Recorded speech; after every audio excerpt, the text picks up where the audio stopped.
take away much of what makes Minnesota to help families afford child care. And they have no intention of stopping there. Make no mistake, we should be concerned about fraud in our state government. We cannot effectively deliver programs and services if we can't earn the public's trust. That's why over the past few years, we've made systemic changes in the way we do business. We've gone to the legislature time and time again to get more tools to combat fraud. We've hired people we fired people who weren't doing their jobs. We've seen people go to jail for stealing from our state.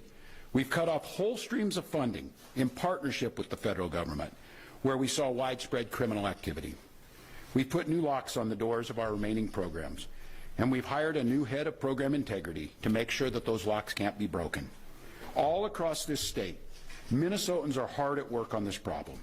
Advocates, administrators, investigators are on the front lines defending the integrity of our state's programs, and I want to give a very heartfelt thank you to all of them. There is more to do. A single taxpayer dollar wasted on fraud should be intolerable. And while there's a role to play for everyone, from the legislature to prosecutors to insurance companies to local and county government, the buck does stop with me. My administration has been taking fast, decisive action to solve this crisis. We'll win the fight against the fraudsters. But the political gamesmanship we're seeing from Republicans is only making that fight harder. We've got Republicans here in the state legislature playing hide and seek with potential whistleblowers. We've got conspiracy theorist right-wing YouTubers breaking into our daycares, demanding access to our children. We've got the President of the United States demonizing our Somali neighbors and wrongfully confiscating funds that Minnesotans rely on. It's disgusting and it's dangerous. Republicans are playing politics with the future of this state. It's shameful. And I've said it before, and I will continue to say it. We welcome ideas from anyone, in any party, from any walk of life, who wants to help us continue to stay ahead of these criminals. And we welcome the involvement of the federal government. I am grateful to the career professionals at the U.S. Attorney's Office and the FBI who have been helping us fight this fight for years. But I cannot abide the actions of the political leadership in Washington. These opportunists are willing to hurt our people to score cheap points. They and their allies have no intention of helping us solve this problem, and every intention of trying to profit off of it. Which brings me to this. 2026 is an election year. Election years have a way of ramping up the politics at a time when we simply can't afford more of that in Minnesota. In September, I announced that I would seek a historic third term as Minnesota's governor, and I have every confidence that if I gave it my all, we would win the race.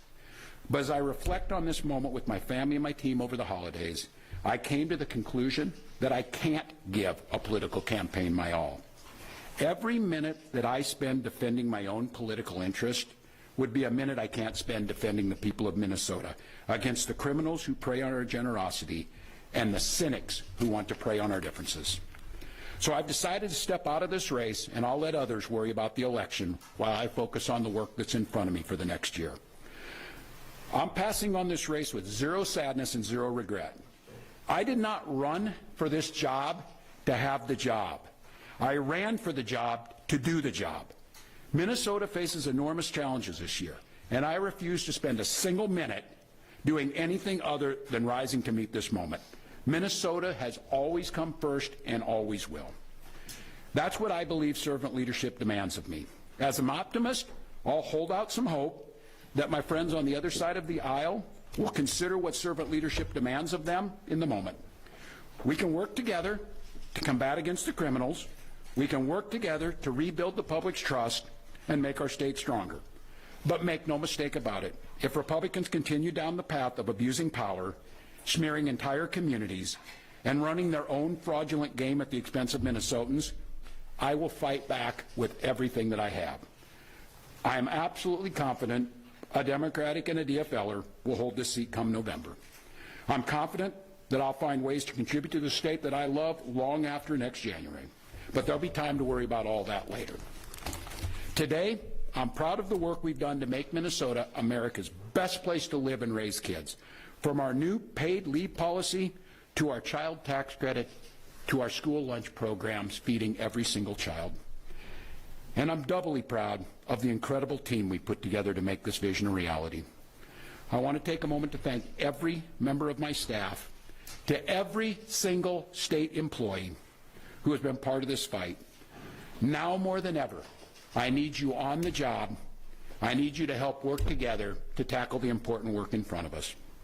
And most of all, I want Minnesotans to know how grateful I am for the opportunity to serve this state, for the privilege that I have been given to serve in this office.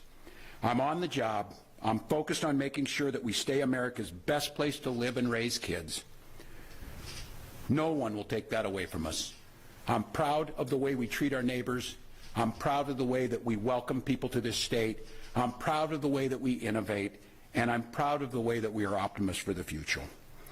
No one's taking this away from us. Not the fraudsters, certainly not this president, not on my watch. Tomorrow, I'll be back with you. I'll give you an update on America's best paid family medical leave program that is now a week into it, and at that time, I'll take all your questions. Thank you all. Thank you, Press. I'll be back tomorrow. Thanks, Walz. I'll have more tomorrow. Appreciate it. Thank you. Wow. Thank you, Press. Becky, you said you were going to take questions. Why didn't you? Thank you all. We'll be back tomorrow. Thank you.